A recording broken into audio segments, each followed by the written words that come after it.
Hello there guys, Tony here. Welcome back to my channel. Fucking hot summer, man. It's so hot here. I don't know where you live, but I live in Mallorca, Spain, Mediterranean, and it's hot as hell, man. So sorry if you hear a little bit of the AC on the background, but man, otherwise I'm gonna die here. Today, I'm gonna talk a little bit about something very, very interesting. I'm gonna talk about one of my favorite guitars I've ever owned for sure, but I ever seen, and this one right here. This funny story behind this one I'm gonna tell you right now is a Nacho Guitars or Nacho Caster, if you want to call it like that. So long story short, Nacho Baños, one of the most famous guys in terms of Tellys, Blackguards, and old vintage Fender guitars in the world. So Nacho, he's a Spanish guy from Valencia.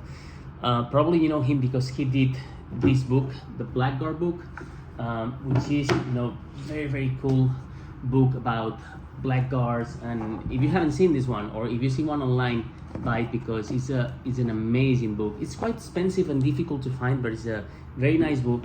Lately, I think this year or maybe last year, this is fucking heavy. Wait, so last year he did this one, which is the Pine Caster book, which is about prototypes.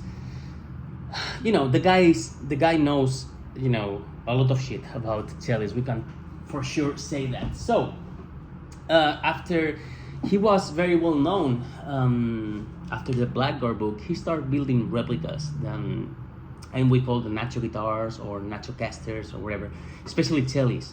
And a lot of famous guys were using his Tellys. So like Julian Lash, I don't know, Bill Gibbons, I think Bruce Sambora owns a few, I don't know, a lot of guys. And actually, if you see a Telly with no logo here, some of them put Fender logo here, but if you see a headstock like this with no logo, no decal right there, probably it's gonna be a Nacho guitar. And they are very, very well done, very vintage specs. They sound very nice. The finish and the checking and everything is very cool.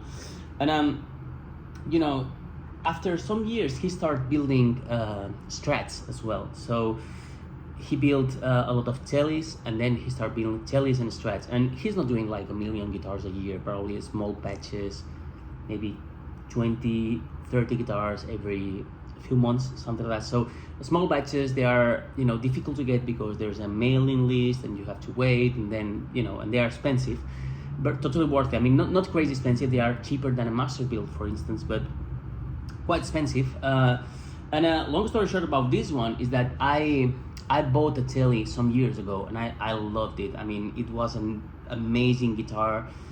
It plays beautiful. It sounded great. And then I had the chance to buy my 1964 Strat. So sadly, I knew that guitar, if I put that guitar for sale, it's gonna sell very fast because a lot of people are after those guitars, and I needed the money fast to be able to buy that guitar. So I sold that Telly with all the regret in the world. But what happened is, I said to him, if you ever do a hardtail Strat gold, call me. And then one day he just texts me. I'm lucky enough to talk with him. We are friends, not like close friends, but we know each other quite well. And he just sent me a couple of pictures of this one. He said, look, I've built a gold hardtail Strat for you, or thinking about you. And I said, oh man, it's really a bad timing now for that because I don't have any money. And he said, well, if you don't want it, it's okay. But I was like, no man, I mean, if you I will make it happen. So if you build this guitar thinking about me, and actually the name of this guitar is Chihuahua. If you don't know, a lot of people call me Tony Waka because of the wah-wahs I do a lot with the Gloria Gaynor gig and previous gigs. So I said, yeah man, it's yeah, I'm gonna buy it, don't worry. So this is the one, hardtail Strat, and I'm gonna record some close-ups because this is the work on this. I mean, just the aging, and if you could see in real life, this color is it's amazing. It's very nice. It's light as hell, man. It's only 3 kilos. I don't know in pounds how much is that, but it's really light. And it's the neck, it's a V-neck, and man, here the feel on the third fret, fourth fret, it's like this. Yeah, it's you know, a super V. And at first I grabbed the guitar and I was like, oh man, this is a V, and I wasn't sure about that. And then I got the really small hands and short fingers, and it's funny because I realized you know, the very pronounced V necks are very cool for my hands because I can grab the neck very well here, and I can play, you know, the sixth string with my thumb, which usually I cannot do that. So, and it's very cool. So yeah, that's pretty much it. Let's listen to the guitar. Start here.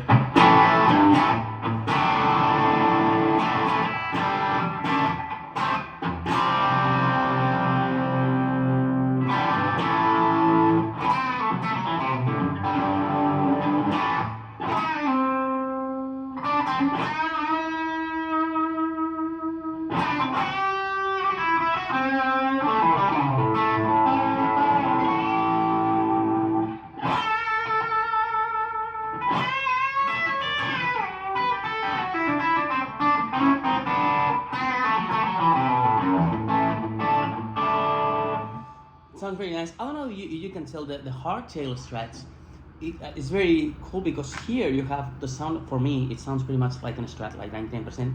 Here it's like more like a tail, and it's very cool. It sounds very rock and rolly.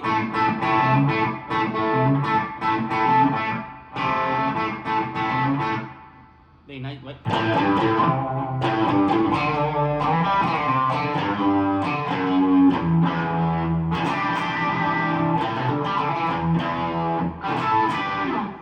Very cool guitar. Second position. This is very beautiful. Look.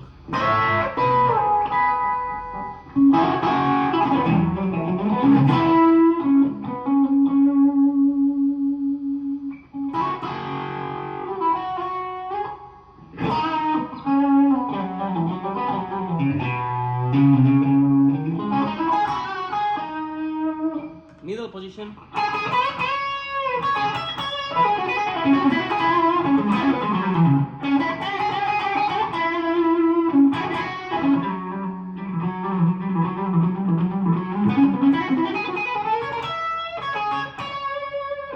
Fourth position, very nice.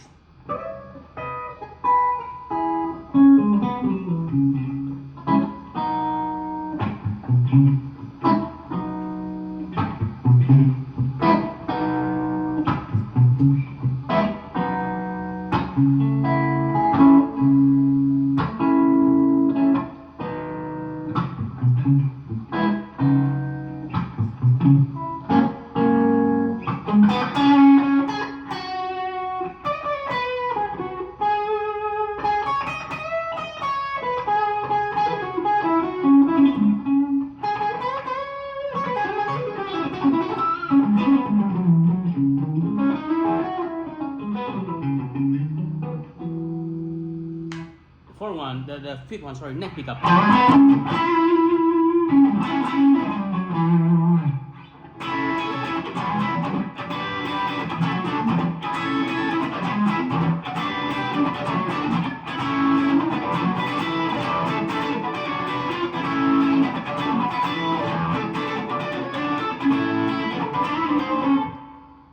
Sounds very cool. I mean, if you can play a lot of funky, if I remove the drive, listen to this one. Second position, man, is like.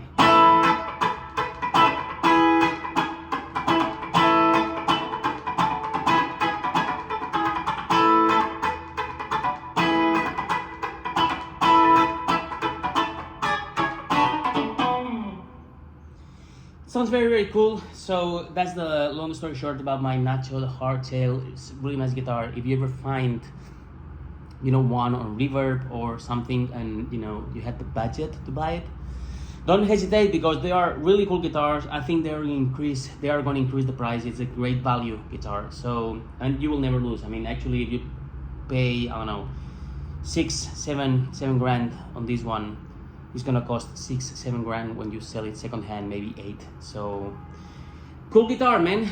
Go for one if you have the chance. And yeah, thanks for watching. Keep rocking.